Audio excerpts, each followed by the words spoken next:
Salam sejahtera murid-murid. Selamat datang ke pelajaran kata hubung. Hari ini kita akan pelajari 4 kata hubung iaitu atau, dan, sambil, tetapi. Kata hubung digunakan untuk menggabungkan beberapa ayat menjadi satu ayat lengkap. Ini bermakna kita boleh ada 2 ayat atau lebih dan kita gunakan kata hubung untuk kita gabungkan ayat-ayat ini menjadi satu ayat baru. Mari kita lihat kata hubung yang pertama. Atau. Atau digunakan untuk menyatakan 2 pilihan. Contohnya, Ali mahu makan ayam, Ali mahu makan ikan. Di sini ada pilihan ayam dan pilihan ikan. Apabila ada 2 pilihan, kita gunakan atau untuk gabungkan ayat-ayat ini menjadi satu ayat baru. Ali mahu makan ayam atau ikan. Dalam ayat ini menunjukkan Ali memilih ayam atau ikan dan bukan kedua-duanya. Contoh seterusnya, kamu boleh menggunakan pensel untuk menulis. Kamu boleh menggunakan pena untuk menulis. Di sini ada 2 pilihan. Pensel, pena.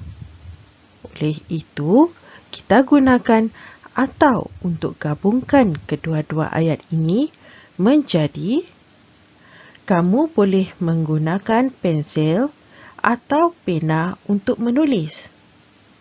Di sini, kamu harus memilih di antara salah satu.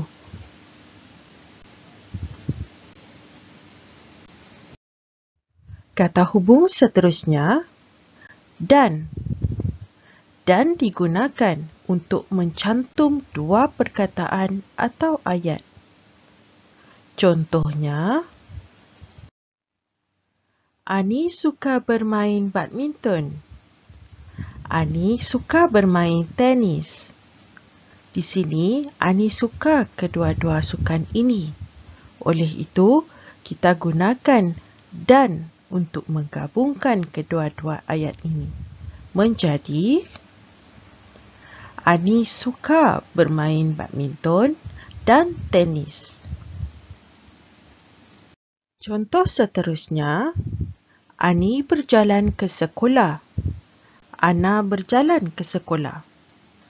Di sini kita dapat lihat bahawa kedua-dua pelajar ini berjalan ke sekolah. Oleh itu, kita gunakan dan untuk kita gabungkan kedua-dua ayat ini menjadi Ani dan Ana berjalan ke sekolah.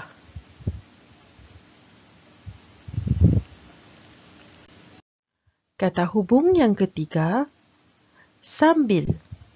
Sambil digunakan untuk 2 perbuatan yang dilakukan pada masa yang sama. Contohnya, Ali makan nasi ayam. Ali menonton televisyen. Di sini kita lihat ada perbuatan makan nasi ayam dan perbuatan menonton televisyen. Apabila perbuatan-perbuatan ini dilakukan pada masa yang sama, kita gunakan sambil untuk kita gabungkan ayat-ayat ini. Menjadi satu ayat baru, Ali makan nasi ayam sambil menonton televisyen.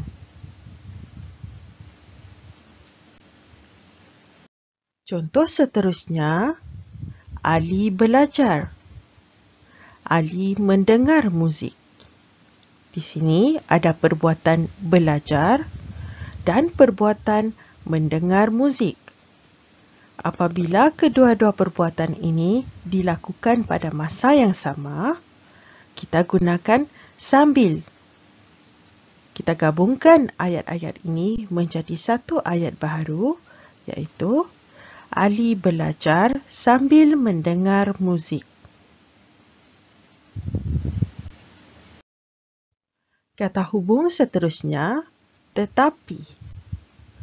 Tetapi digunakan untuk membezakan dua perkara. Mari kita lihat contoh. Ani suka membaca buku. Ali suka bermain komputer. Di sini kita dapat lihat bahawa kedua-dua orang ini melakukan ataupun suka akan dua perkara yang berbeza.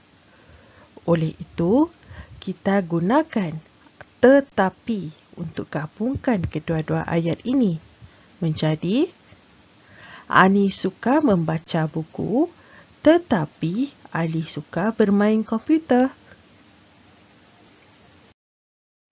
Contoh seterusnya, Ani mahu duduk di rumah, keluarga Ani mahu berkelah di pantai.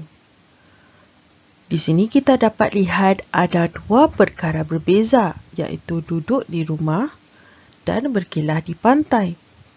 Oleh itu, kita gunakan tetapi untuk gabungkan ayat-ayat ini menjadi Ani mahu duduk di rumah, tetapi keluarga Ani mahu berkelah di pantai. Baiklah murid-murid, mari kita imbas kembali 4 kata hubung yang telah kita pelajari atau digunakan untuk menyatakan dua pilihan dan digunakan untuk mencantum dua perkataan atau ayat sambil digunakan untuk dua perbuatan yang dilakukan pada masa yang sama. Tetapi digunakan untuk membezakan dua perkara. Kita telah pun selesai pelajaran hari ini. Sehingga ketemu lagi.